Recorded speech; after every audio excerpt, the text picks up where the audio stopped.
today's Goldcast Insider webinar. My name is Kelly Chang, and I am the Goldcast.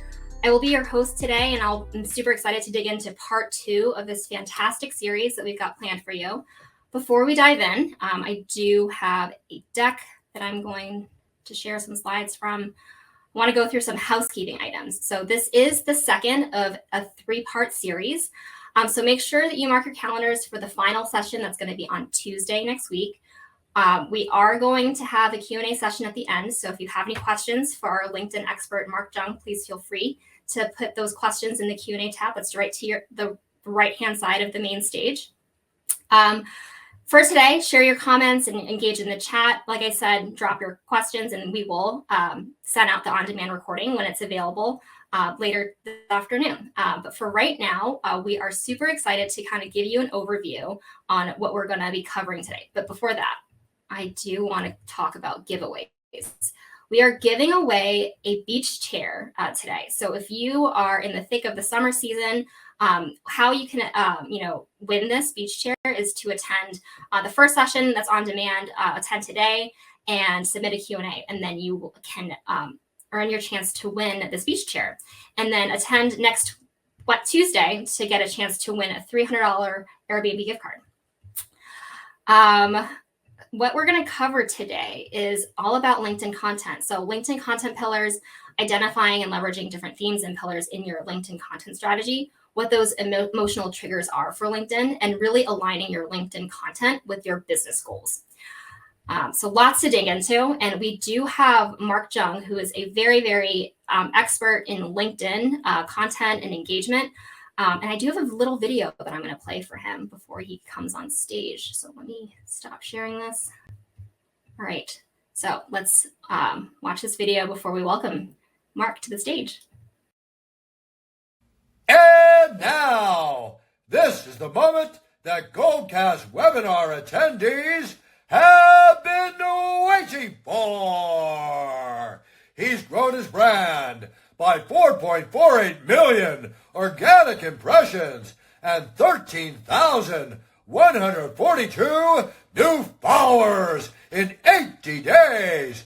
And his personal page to 5.35 million organic impressions and 6,743 new followers in 30 days. It's time! Presenting our guest speaker, Mark Jung.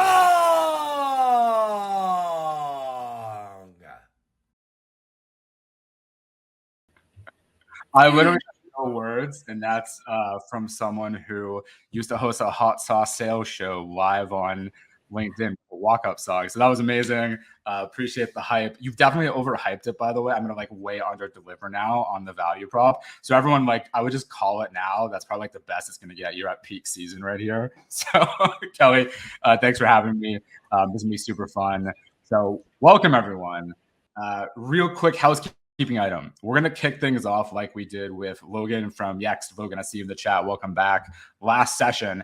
And we're going to start with a 5-minute rapid fire LinkedIn profile review of your content, your brand, everything about optimizing your profile. So if you want the quick hot takes, drop your LinkedIn profile in the chat right now while we do intro housekeeping.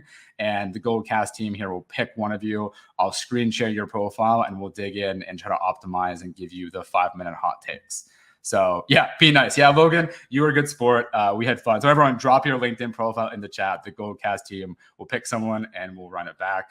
So what we're going to talk about today is what a lot of people, I think, incorrectly consider fluffy, which is one of the hardest parts about being a creator in any platform, LinkedIn especially, is your consistency. And I posted about this morning because really at the end of the day, people get too focused on the tactics, the how of what to create and how to create.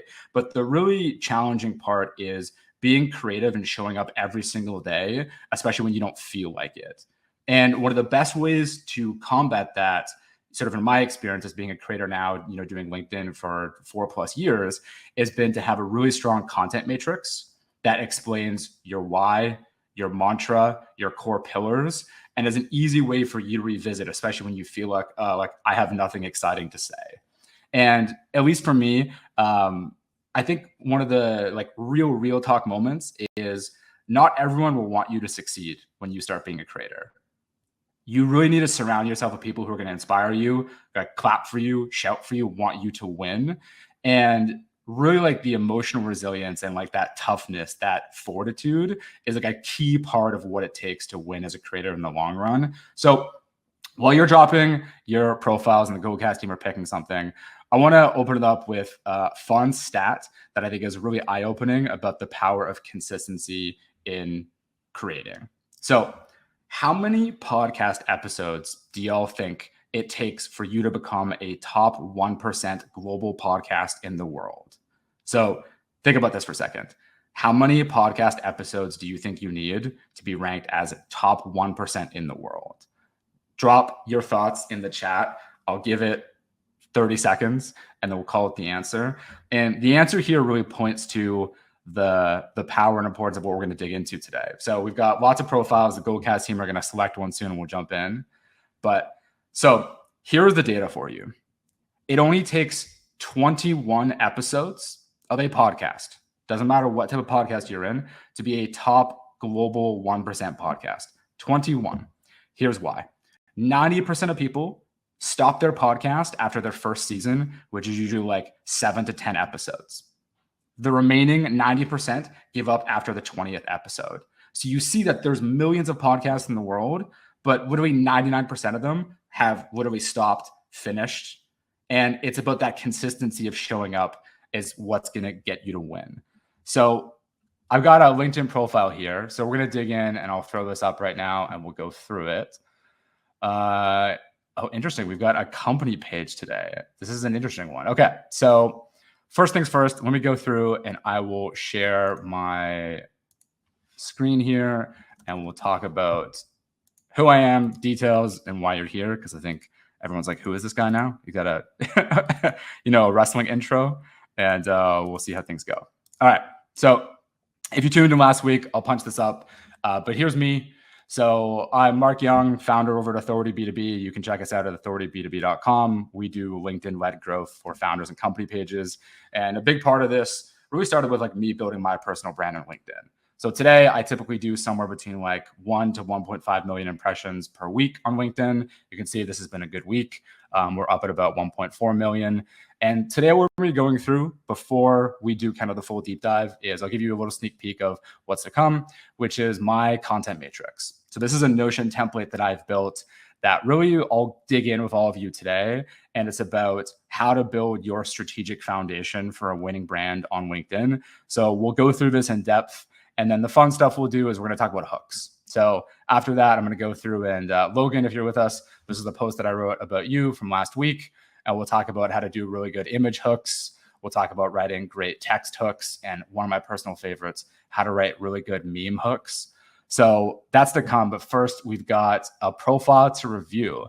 So Neuron. Do we have someone in the chat, by the way, who is here that we can kind of pull things up and kind of talk about this with? Because I'd love to dive in. And if we have someone to do this with, I think that'd be great. So GoCast team, let me know. And then we can run through this one. We'll try to keep it rapid fire. All right. So let me know in the chat, y'all. Neuron, we're an AI-powered QoE management platform for things that move like ships and planes. Okay, so I guess first things first, I may not be their target audience, but I don't know what QoE management means. So like if they're obviously speaking to like a logistics company or someone that feels a little bit more specific, I love this for things that move like ships and planes and it's matching here. I think it's good to bring in some of the like fun, easy to understand lingo to make it accessible. But overall, it's like, I think AI powered right now is something that everyone is saying and is not like a unique differentiator in the market. The reason why I think it's too commonplace is like anyone can get in, GPT subscription and like an API connect. So typically what I like to do if you're emphasizing your AI powered, which seems like Neuron is part of their brand, is like, give me something hyper specific of like what you do with AI on the benefit that you're going to deliver or the pain that you're taking away. Typically, like you always want to be the painkiller, not the vitamin. So right now it's like your AI powered, your management platform, and you move big things. Oh, do we have someone with us? Maybe. Yes. Can you hear me? I can. So give me the TLDR. First, what is QoE and what is your AI power? So I work for a marketing agency, and this is a new client that we're taking on, and they're only wanting us to run their LinkedIn. And so this is all still like pretty new to us too. Like we're still learning the bits of the client. Like it's really, really new. So, but that is one thing. Some feedback I kind of had for them was to per se, like just kind of, not use these big words and to try to dumb down the language, to just try to connect to other people out there and to be more clear with the content.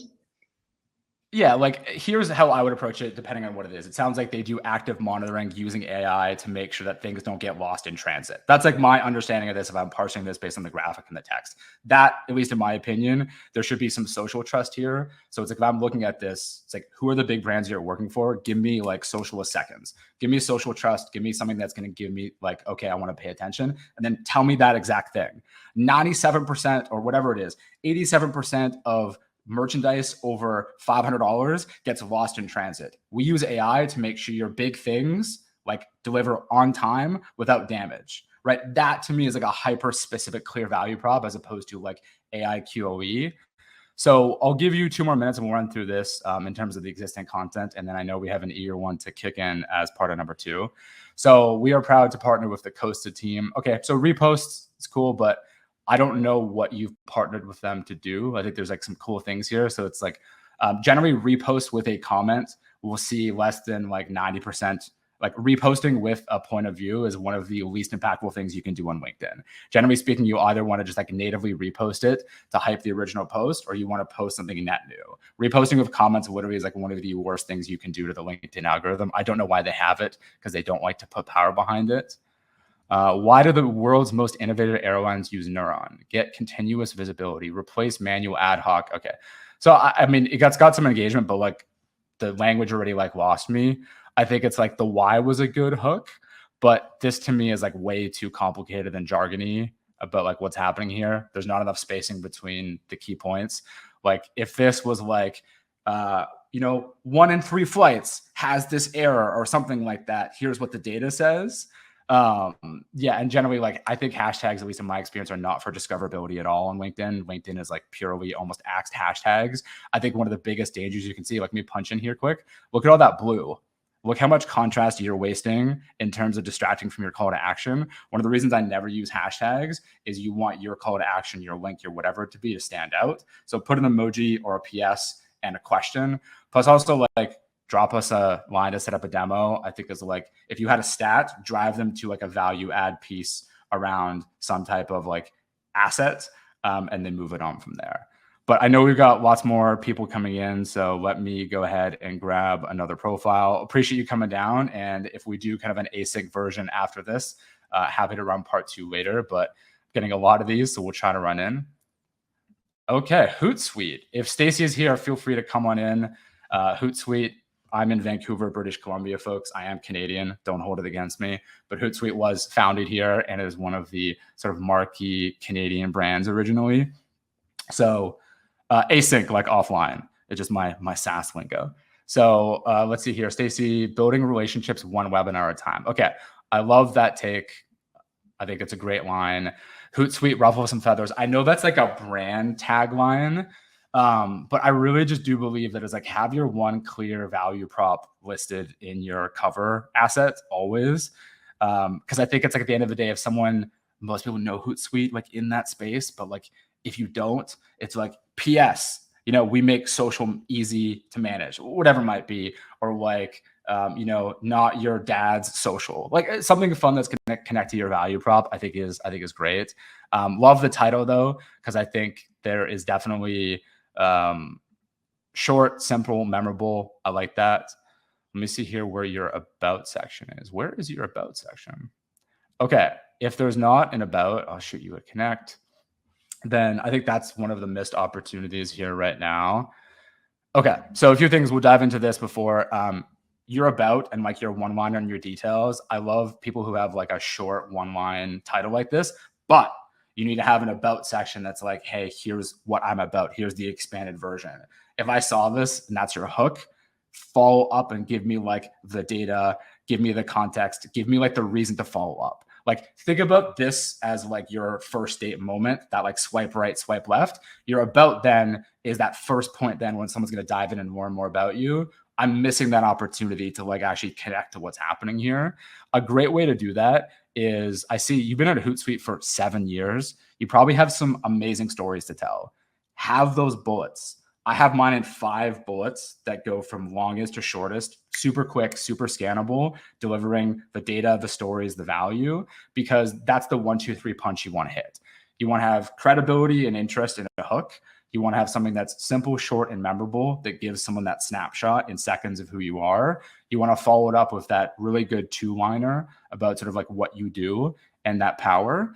And then you want to make sure that you have the data and the proof points that kind of like back up what's happening here.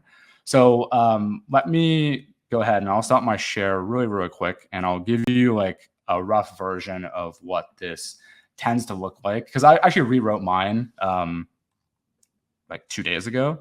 So again, not perfect by any means, but it'll give you a sense of at least what my take is on how to do this. So if you go to my profile now, you'll see my profile here has authorityb2b.com, quick value prop for us, quick branding. And my headline reads, become a LinkedIn authority. Get 1 million to 4 million organic impressions per month to your ideal customers on LinkedIn. That's the simplest, shortest kind of data-backed version of what we do here. And you can see it in my headline.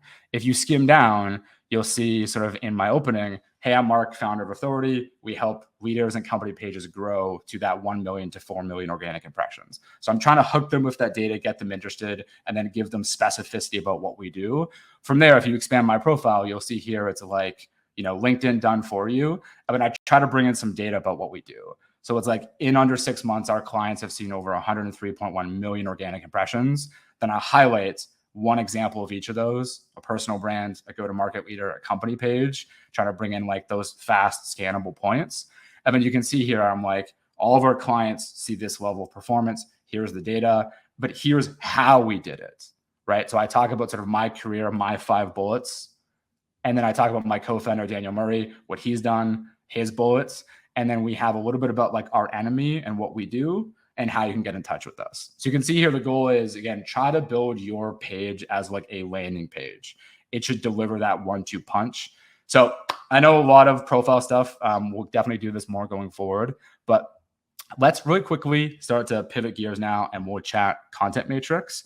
We'll tee it up and then we'll tap into some hooks and we'll end with some more live profile reviews and Q&A to cap things off, folks. So here's probably the most undervalued thing that you can do.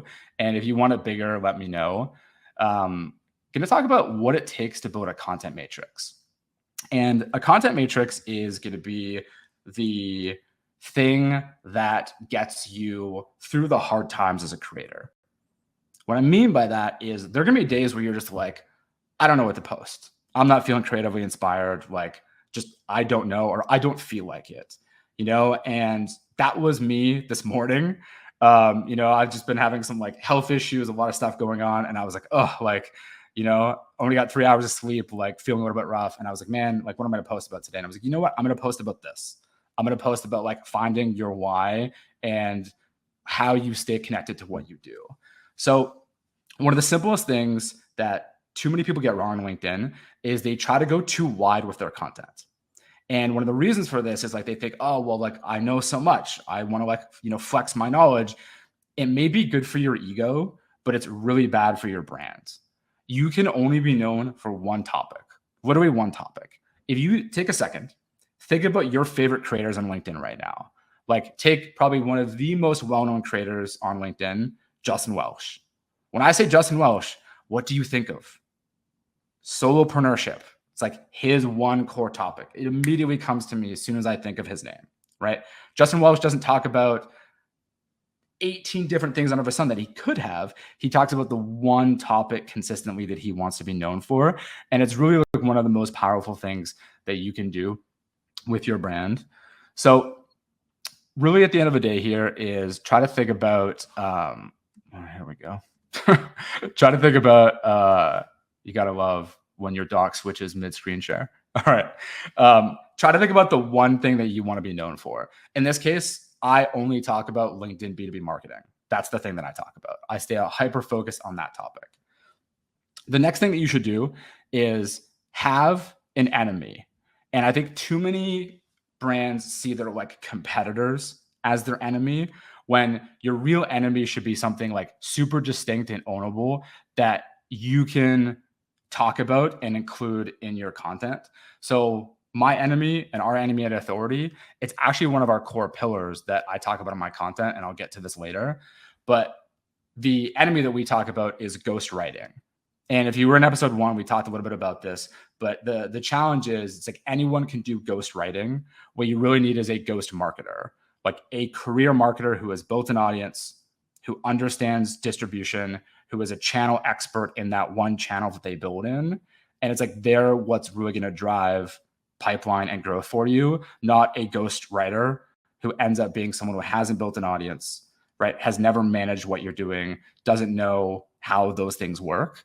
So think really clearly about like who your brand enemy is and try to make it something that is in the spirit of like the category you are trying to build or what you're trying to create.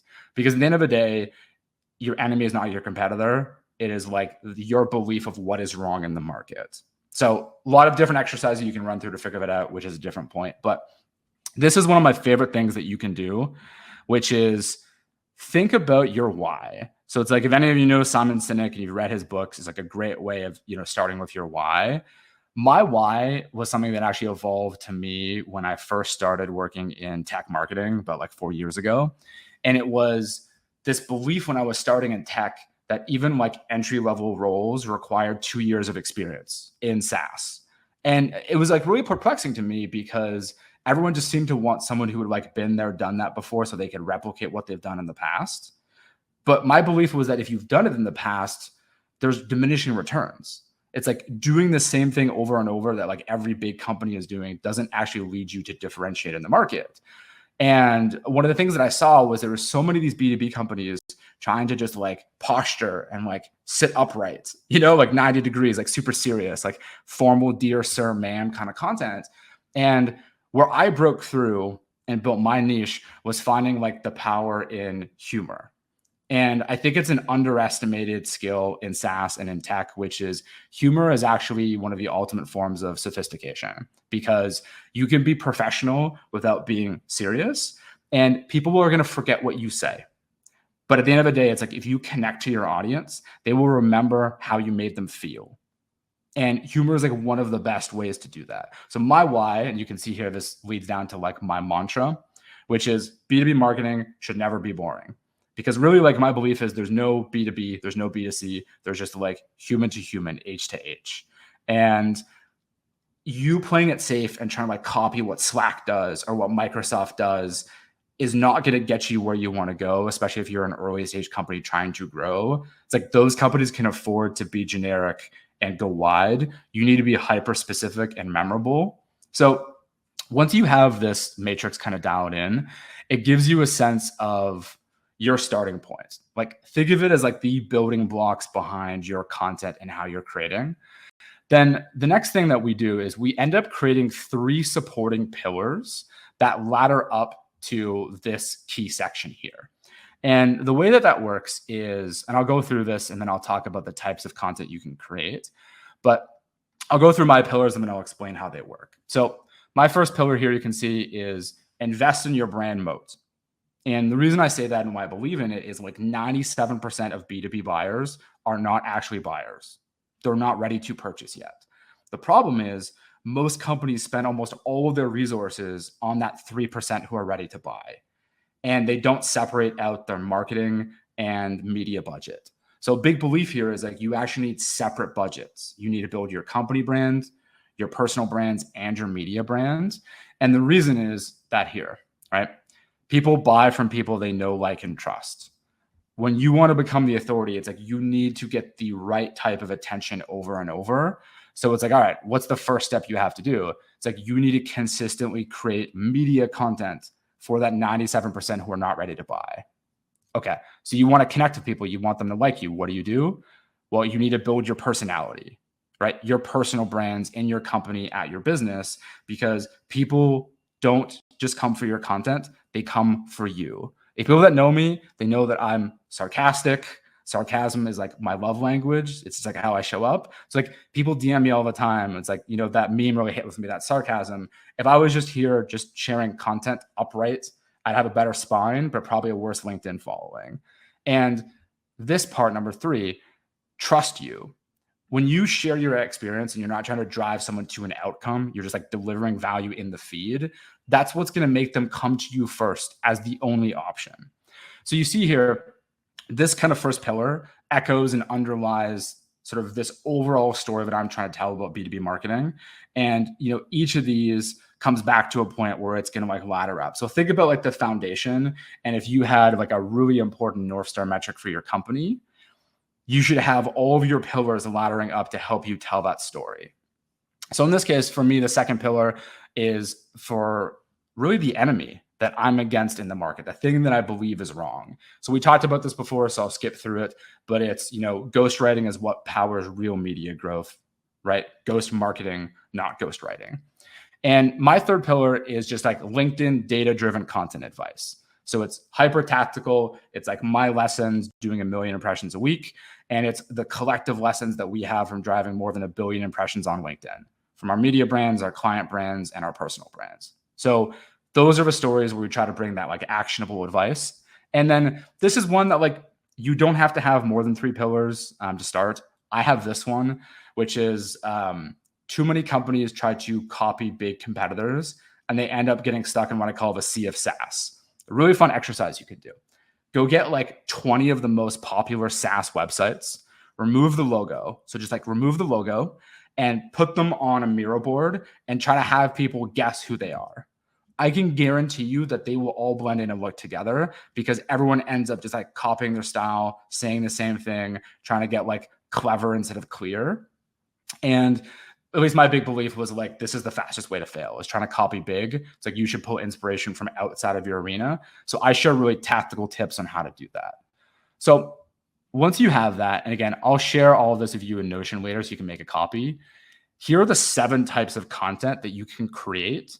And what you do is you go through it and you can just basically pick one of these and like drop an X in that checkbox and pick one of these 7 different types of content for that pillar. And you can literally create thousands, if not tens of thousands of variations of your content out of the box when you take the time to build your content matrix right. So I'll go through these really quick and then we'll get to some hooks because I know that's what you were eager to hear. We'll get tactical. But number 1 is like, educate me.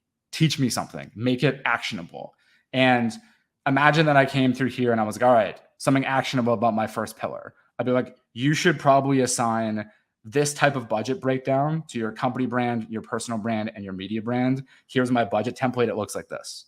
Or PS, if you want to ask your CFO for budget for this, here's a great way to ask. Don't say marketing costs, say marketing investment. Show results before you've actually like asked for budget and demonstrate with a clear forecast. Here is what we'll deliver with X, not just can we get some budget. So obviously like I would go deeper on like what that looks like, but that would be an actionable example of me sharing content in that pillar in this section. The second one, which is like hyper underrated, is inspire me, your motivational stories. One of the best things that you can do as a creator is building your unique, so like capital U, unique stories, your how I stories. We're in this age of like AI generated commodity content where literally anyone can go to ChatGPT and create a how-to guide. You are the only person in the world, the only person who can share your how you stories. So find what will emotionally connect to your audience and share those in a way that's personal to you. One of the best things that you can do is like think of a precise moment in time. So think about when you had your biggest challenges, your biggest wins, whatever it is. Like think about those like peaks and lows in your career and in your life, and like Pause, close your eyes, come back to that moment. Think about the date, the weather, what you were doing, what was on your mind. The details make or break good stories. And if you see anyone who's a great storyteller, they don't say, hey, you know, I was like walking down the street one day and I was thinking about X. They were like, it was November 17th. It was 6:07 p.m. on a cold, wet Friday. I had just been told by my CFO that I was on a PIP. And, you know, like whatever that story is, it's like channel that place to make it really feel personal. So great question from Maury here. I'll actually address that in real time. It says, any suggestion for making company posts that still feel personal to the readers, maybe for brands with stricter brand guidelines? So thinking about it this way. If you have strict brand guidelines, I think that's one of the first things that you should start to build more psychological safety and trust within your team. Yes, if you're a Cloud 100 company, a big company, you're going to have a lot more there's a lot more risk, right? In that asymmetrical risk of like what you can versus can't do. And one of the key things that you should do is find ways to emotionally connect with your audience around the pains that they're experiencing. So if you looked at the example like from Neuron when we first started, where it said, you know, really like technical, really like jargon forward, what are the pains your audience are experiencing? Like, I bet you if someone was a logistics manager and they were losing cargo and couldn't provide a status update to their boss because they didn't know where it was, that feeling and not knowing that something fell off the Atlantic Ocean at 3:07 is probably pretty jarring. So find ways to connect to like one emotion, one topic, one audience at a time, not here's a list of 5 things crammed with emojis, 8 hyphens, and 3 semicolons. It's like, think about those key points of like emotionally driven connection that you can do. One of the second things is too many brands, especially in B2B, are antisocial. They talk at their audience, not to them. So if you're asking a question and your audience are commenting, make sure you actually reply to them, engage with them, like ask them a question. What really is the reason that they followed your brand, showed up, engaged? Like, be really real with them and dig in and have those moments. It's those like magic moments, one-offs that you repeat at scale are what going to build the like opt-in experiences with your brand, the people who choose to opt in and engage with you. So really great question. Thanks for that one. I'll skim through these last ones in about 4 minutes, and then we'll jump to some hooks, and then we'll get to Q&A. So challenge me. What is something in the market that you strongly disagree with? Great way to think about this is, what's a common practice that everyone does that you think is just like crazy? And it's a great way, if you like run through and ask yourself this, find your challenger point of view and bring that to life.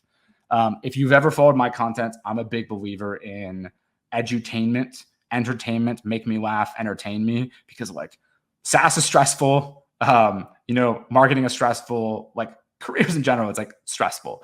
Give people an outlet so that when they see your content, you are a breath of fresh air. Be the exhale, not the inhale. And old way, new way. This is a really great format if you think about what your take in the market is. What's changed? How did things used to operate, and how are things operating today?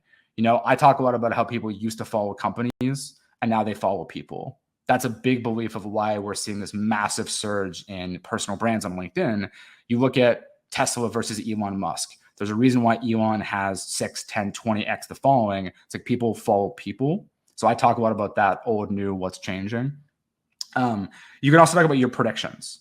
What do you think is going to happen as a result of a headline you saw, data that you just came across, conversation you had with a customer? Share your future state views of where you think things are going, and be that like oracle to help give your audience, right, that like early advantage, that insider information. Whether or not you're right or wrong is like, give those opinions and try to back it with how you think.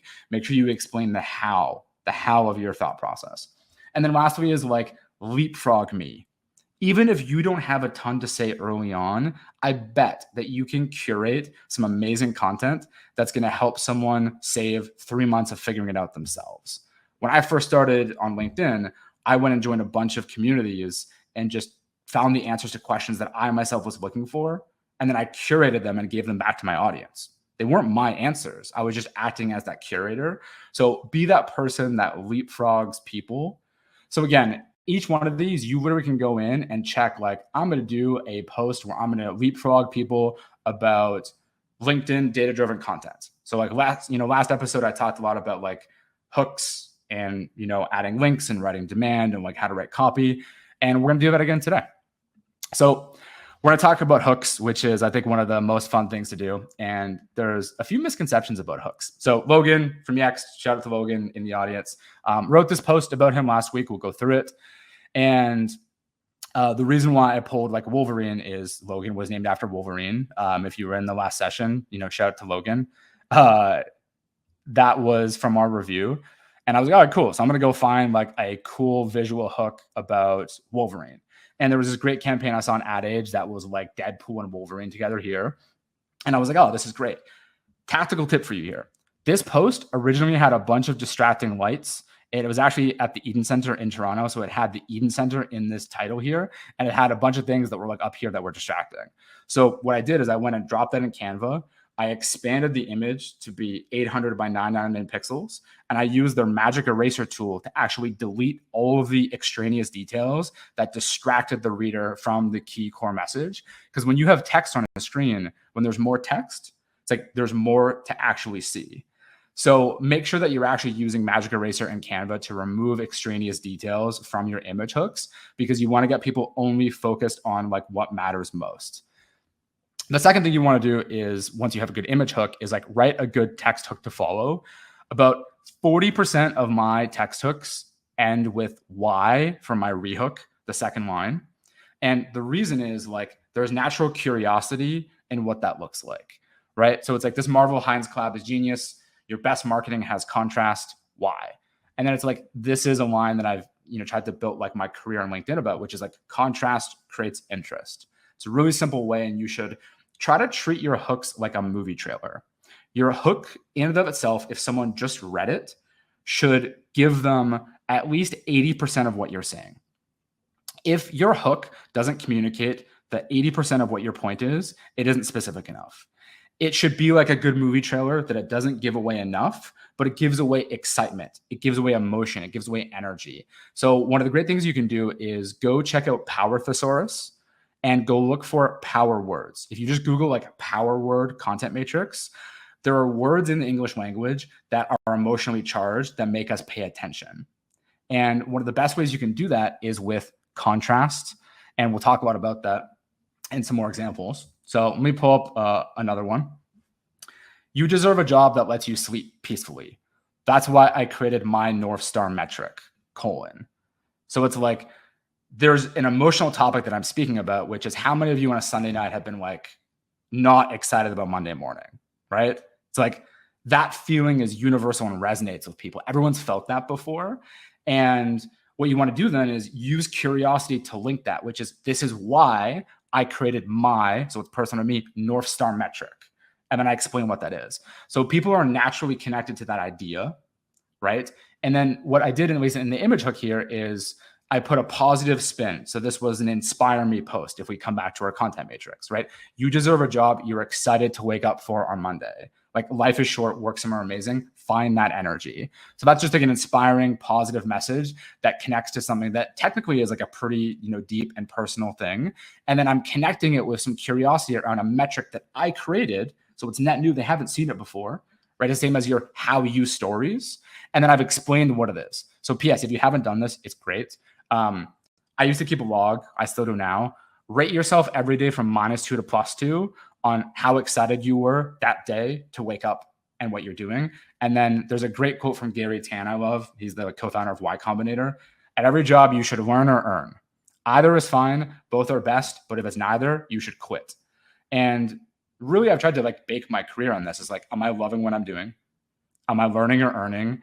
And this was my simple math. And I basically break down, it's like, I use my 9 to 5 to learn and my 5 to 9 to build my future.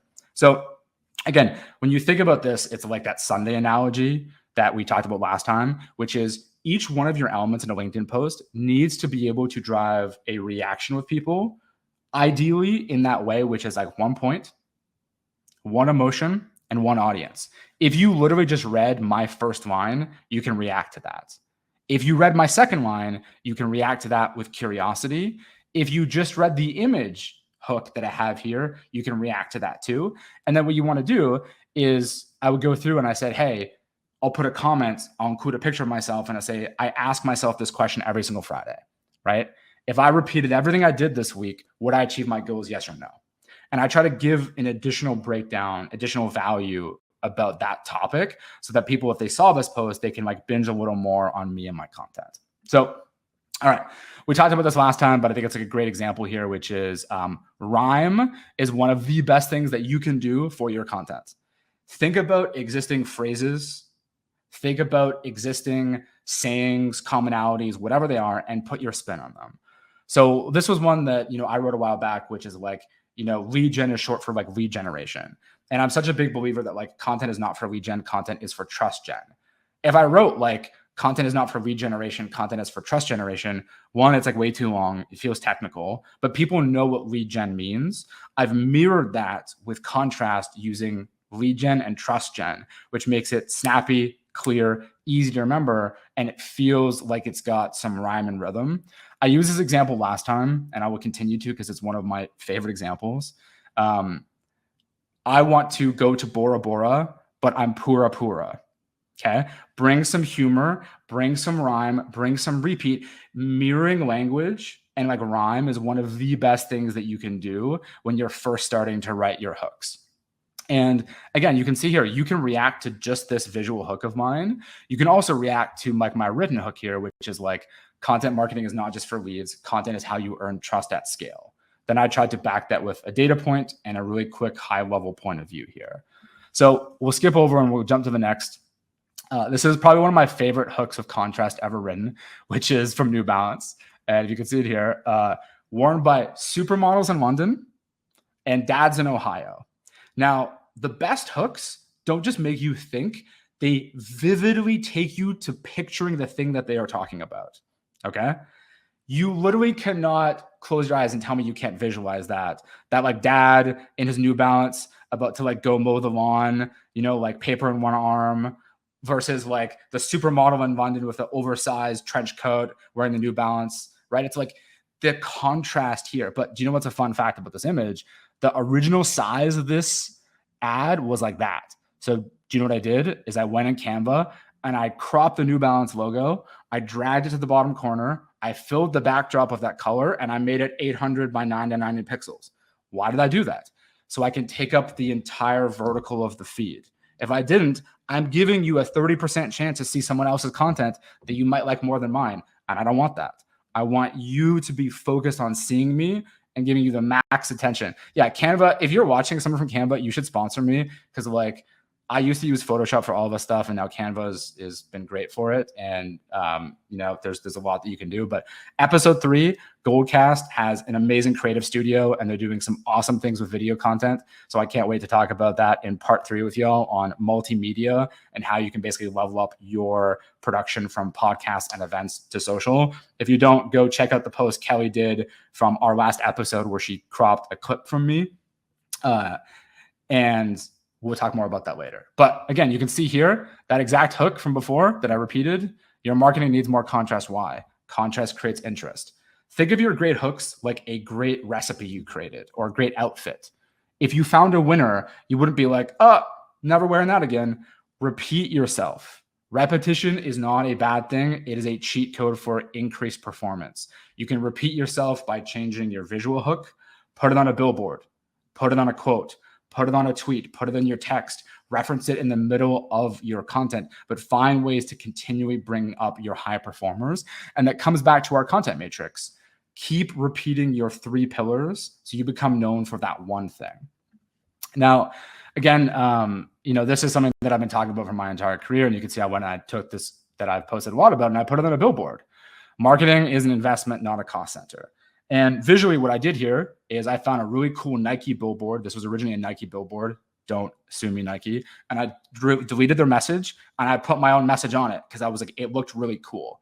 It was at night. It was black and white. It was monotone. It had a great like visual hook that stopped me in the feed. And then you see here, what was my text hook? Every marketer has heard this. So it's like, I'm using creative as my targeting, speaking to marketers. We're cutting costs. You need to do more with less.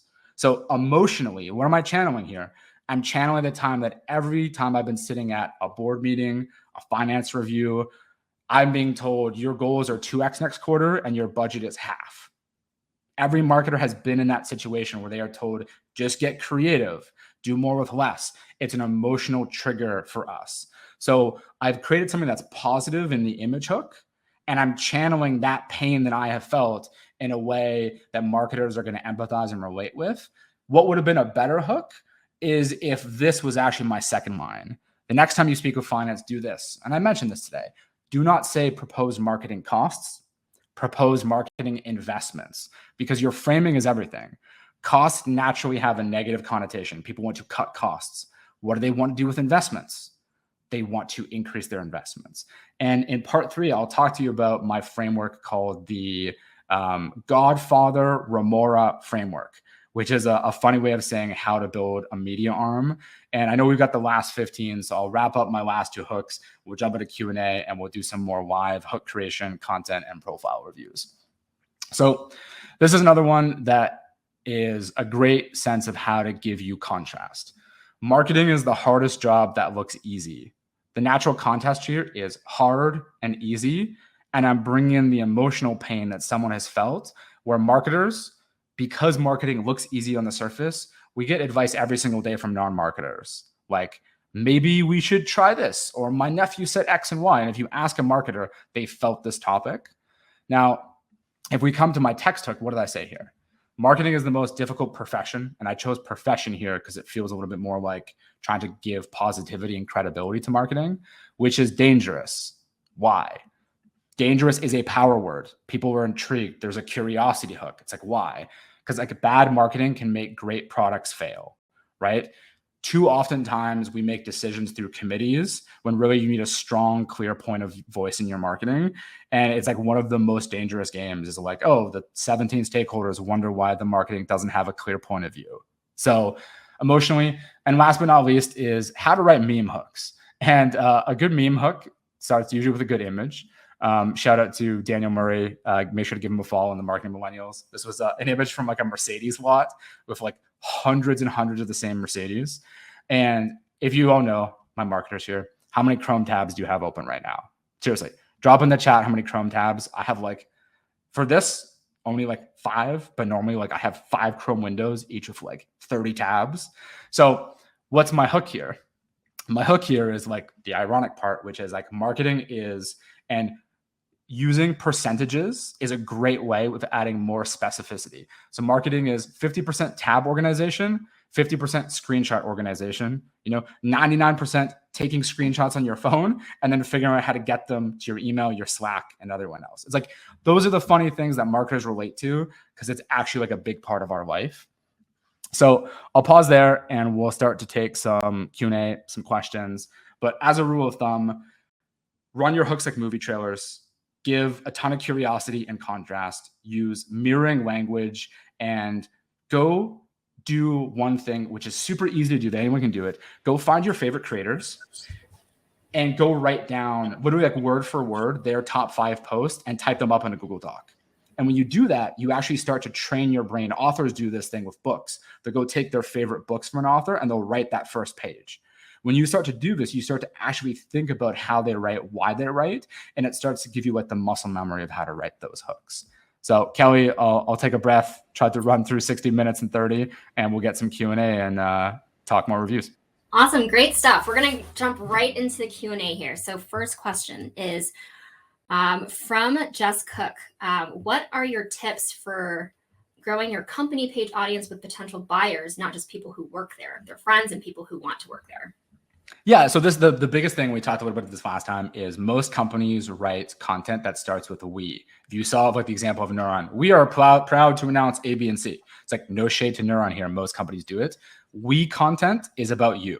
It's about your company, your people. The only people that really care about we content are your employees. You content speaks to your audience. So if you're writing something that directly connects to you solving one of my problems, you educating me, teaching me something, you inspiring me, you making me laugh, you sharing your point of view of old world, new world, you curating something for me that helps me leapfrog. Literally the best way to do it is to go write that content matrix that we went through today, Figure out exactly who your audience is and write each post for you as in that audience, that ideal buyer, and deliver on one of those promises. One emotion, one delivery, 1 point per post. That's it. It sounds incredibly easy. It's very hard to do well, but if you do it, people will start to gravitate to it. You need to basically create those like opt-in experiences that make people excited to follow you. So switch from we and start talking more about you. Awesome. All right, next question. Are we getting a copy of this content matrix? Looks like a great, awesome template. Yes. I'll make a copy of my Notion. Kelly, I'll send it to you and you can put it in the email for everyone who attended today so that everyone can get it if they didn't have a chance to do it. I'll also put in some more information about like how to write yours rather than just mine so you can think about it. And just do this in a way where bring your friends in. So bring the people who know you well, especially like if they've worked with you, and get people to give sort of like their TLDR on you about like the one thing that they know you for today. It's a really good starting point if you're like, I don't know what I want to be known for. It's like use how people see you today and then like riff on that as a starting point. Awesome. All right, company page question, another one of these. I can't prove it, but tagging other company pages seem to be penalized by the algorithm. Any truth to this? Yes and no. So actually the way that this works is you can tag, typically don't tag more than 4 to 5 brands. Every brand that you tag, as long as they engage with your post, and I don't know the exact like hourly range, but there's basically a boost at the hour mark, the 6-hour mark, and the 18-hour mark. If you tag someone and they reply and engage with your post, you get about like a 1.7% boost per tag mention that follows through. You can do this up to 4 to 5 people. If someone doesn't reply to your tag, doesn't engage, removes their mention or reports you, that's when it doesn't work. So typically what happens is company pages are like, I'm going to go tag big brands or people that like I want to highlight. If you didn't coordinate with them, if they're not going to see your mention, or if like they don't know you, it's actually going to do more harm than good. So make sure you actually coordinate ahead of time, tag people you know that will engage with you, and you can use it really well. You can stack up like 1.7%, per. Thanks for those tips. So exact, like in terms of percentage points of promotion. Got another. That's so that's from a really interesting study. It was about like 1.3 million LinkedIn posts that were analyzed, and that was in 2023 through 2024. We've seen it pretty similarly across the like 103.1 million impressions we've created for clients so far in the last like 5-ish months. So use it well. Typically, like I try to max out 2 to 3 tags. And ideally, you can also do them in the image. So if you have an image, give yourself like a little bit of room in the bottom left corner because LinkedIn puts the @ mention in the image if you put it in the image. And then if you have words or a visual that goes over that, it's unclear. So I try to keep the bottom 20% of my post just like clean, dark, so that the tag mention actually appears and you can see it. Got it. Very interesting. Another one of your demystifying here, you kind of demystified the reposting today. So Lauren asked, you said reposting with POV is one of the worst things you can do, but is better than not posting at all. What if you want to build up frequency? Is reposting a valid option to start building a POV, or would you really try not to do it? So I'll give you an example for Instagram of how they're changing their algorithm. So Instagram recently started prioritizing shares as the most valuable metric for signal. And one of the reasons why they did this is a lot of people were just like reposting the exact same duplicate content. So what Instagram did is they said, we're going to actually attribute those reposts back to the original author unless you're in that video providing your commentary or your point of view, which is why if you see on Instagram, there's a lot of people who have like their cameo headshot videos reacting to other people's content. That gives you sort of native. The challenge is LinkedIn hasn't done that. So LinkedIn, when you just natively repost without a point of view, you give 100% credit back to the author, and it basically helps people in your feed, your first degree connection, see that person's content. When you add your point of view on it, for whatever reason, LinkedIn, it just like really downranks that content. We don't know why, because like really you're doing what like Instagram wants you to do, which is like adding a point of view. LinkedIn's current algorithm and the way that it's set up is it better than nothing? Yes. Here's the 2 reasons why. If you're not doing anything, providing your point of view and sharing valuable content is a lightweight version of you helping to leapfrog your audience. If you have something that's valuable, make sure to repost it and share it. What you can then do is, my recommendation is don't use a repost with your thoughts. Use a repost and write a good comment with your point of view. people are more likely to actually see that comment, and it's going to trend up if you have a good comment, because then what's going to happen is like you can add that point of view. And one of the things that like I do for a lot of my posts is if I read a comment that gets like 15, 20 likes, I'll then post that as a post. And oftentimes like some of my best memes are comments that I just like made. Like a comment from me that gets 15 or 20 likes might do 1,300 likes when I post it, right? Reach a few 100,000 people. Like I saw, I'll give you a real example. Liquid Death did like a campaign with The Deep from The Boys. So I made a few memes about The Boys, and I posted 2 of those I think in the last 2 weeks, and they did like collectively 900,000 impressions. But I just wrote those like quick comments that were funny. So use comments as like a vehicle for showing your point of view, and then double down on your winning ideas with your own posts that you farmed from your own comments. Awesome. We have about 5 minutes left, so I want to make sure that we have enough time to do any last minute workshops of LinkedIn profiles. Do we have any more that we want to look at? Yeah, shoot me one, whoever we have as sort of the last sort of in the chat. And I do want to answer 2 really quick questions that I had. One's from Debbie Mosher. So Debbie hit me up and she asked me, she said, how can you use AI to help find your unique voice?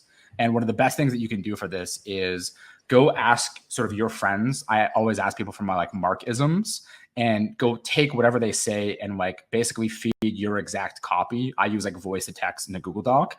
I'll feed that to an AI and I'll be like, help me distinctively find the things that make me uniquely me. And you can get a bulleted list of like, I use exaggerated words, I use sound effects, I use spacing that looks like this. And it's like a really good way to actually help basically like, it's like therapy with yourself to find your voice. So do that a lot. It's really, really fun. And then the last question that I had that I wanted to hit on was from Jessica Doling. Sorry if I'm not nailing the last name, which is, what are the KPIs to track and share with your stakeholders, especially for social? And I think a lot of people get this wrong in the sense that they go like way too complicated with their content. And what they should be doing is making it super simple. So my 5, I used to put these in Slack all the time, is like, what is our follower growth and engagement with our ideal customer profile? What is our actual goal this week, and what is our delta, like actual versus planned in terms of reach, engagement, and growth? 3, what's our pipeline that we've driven from social? Then I look at all of social influencing our deals, and I say, it's like, what is our win rate on social influence deals, right? And what are we seeing? Are we seeing more average contract value? Are we seeing faster deal cycles? Like, what does that look like? And then whatever else that's relevant to your North Star, but like 5 bullets in Slack, no jargon. It's a great way. So those are the last 2, but Logan, are we going to bring back Logan for part 2? Is that what we're doing right now? Okay, I'm here for it. Okay, here we go. Is Logan here with us? Should I share my screen and jump in? Yeah, let's do it. I don't know if Logan's here. Let's check. I know I saw him in the chat before. All right. Yeah, Logan was here at one point. Cool. All right, see, Logan, part 2. He's here. Yes. All right, so let's bring Logan on, and we'll finally round up part 2. We can get a little more about what y'all do at EX and try to round this up. I know we've got 2 minutes left, so we'll try to pack as much value in. But Logan, welcome. I did Wolverine claws for you. I'm ready. All right, so let's see. So event marketer, full stack demand marketer who builds events that get butts in seats and converts to pipeline. I think conceptually it's still good. I think we still got to work on like the tightness of it. I think that this part is clear, but I think you could merge these together still, and I like the active oriented voice around like exactly what you do and how you do it. Cause the thing that I still think about from last time, which is like, I don't know if you work with clients who are running events and not getting enough attendees, or if you're trying to help people that aren't running events run events from the starting point. So I think the big thing you want to bring clarity to is like, what is the starting point that someone is picking up from? Like super, super clear. And that's why like this opportunity in like your like banner graphic is super important, where it's like, Yext, whatever it is that you do, and it's like powering that. But if I came to your profile and it's like, hey, we help you launch an event motion end to end, fully done for you, so you never start from like a blank page, then it's like, I can see if you went more, right? Like, we get butts and seats to help build events that drive, pipeline A, B, C. And the one thing you should think about too is, and again, even riffing on kind of my advice to you before, think about the like pain point and the emotion that you solve and try to get like specific. One of the same reasons of why, like in my profile, I kind of rewrote what we do is like, this is what our clients see. all of our clients average somewhere between 1 million to 4 million impressions per month to their ideal customer profile. So my entire sort of headline and focus here is like specificity and data to back up sort of what we're doing. So try to think about like whatever that data point is that you can bring through that's going to bring like hook and interest, because so many companies will be like pipeline, ROI, blah, blah, blah. It's like AI powered A, B, and C. Specificity is your friend. I'm Logan Fletcher, full stack demand gen marketer, currently focusing on high convert events. I would cut currently, because currently is like a qualifier. Currently talks about like, never give yourself a lack of confidence in what you do. Like you really want to be the best in the world and position yourself like hyper confident as the best at what you do. So it's like, I remember when you said you had an agency background, you were like full stack. So it's like, I would be like, I've spent my 11 years in marketing learning every discipline channeled into helping you create unforgettable events. Our events drive blah, blah, blah, for you, done for you without the stress. Like think about that data point, that specificity, and like giving the confidence to what you do. Cause like, that's a key part. I still love the idea of like, write your 3 to 5 bullets, the like quick scan sheet, so that someone, if they see it, they're like, I know Logan. It's like, what did you spend the last 5 years doing? What were those things? What did you learn? What did you deliver? I still want to see more data here. I want it to be scannable and I want it to be memorable, and I want it written for mobile. This stuff here, line breaks at mobile, I want it like at the 70% mark, like here. So that if I'm on mobile and I'm reading it, it's not like truncating and taking me to weird places. Write for mobile first. When you write for mobile first, desktop will win. So that's really good. And then appreciate the repost. I know we're at time here. So Logan, if we want to eventually do the part 3, I promise we can kind of, call that a wrap and pick up part 3. But appreciate you coming on, man. Kelly, thank you for having us. And everyone, if you have more questions, I'll drop my profile here. Definitely shoot me a DM with what you liked, what you didn't like about the session, what you wanted to get to, and if you have questions for part 3. Awesome. Thanks so much, Mark, for dropping all the wisdom and the LinkedIn knowledge here. Come back next week on Tuesday, and we'll wrap the series up on how you can layer video into your LinkedIn strategy. In case you missed it, LinkedIn is coming out with a new video tab on mobile. So we'll talk more about how you can take advantage of this new trend. Thanks, everybody, for joining. We'll see you next week. Thank you all. Appreciate it, Kelly. Talk soon.